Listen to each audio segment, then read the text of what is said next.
கத்திரிக்காய் முருங்கைக்காய் வச்சு ஒரு அருமையான பொரியல் செய்வோம். 3 டேபிள் ஸ்பூன் ஆயில் ஊற்றிட்டு அதில் 2 வெங்காயத்தை நறுக்கி போட்டுக்கணும்.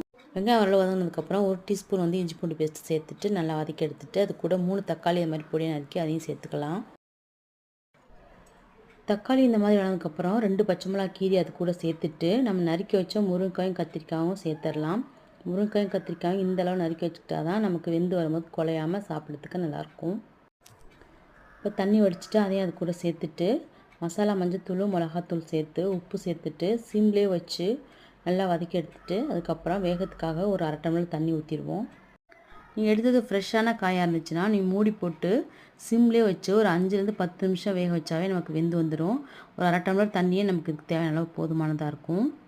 நீங்கள் ஃப்ரிட்ஜில் வச்ச காயாக இருந்தால் ஒரு விசில் வச்சு கரெக்டாக ஆஃப் பண்ணிடுங்க. இப்போ காய் வெந்துடும். இப்போ காய் வந்ததுக்கப்புறம் 1 டீஸ்பூன் கறி மசாலா தூள் தூவிட்டு அது கூட தேங்காய் அரைச்சி ஊற்றிட்டு மல்லித்தழை தூவிங்க அப்படின்னு சொன்னால் சூப்பரான கத்திரிக்காய் மசாலா ரெடி ஆயிரும்.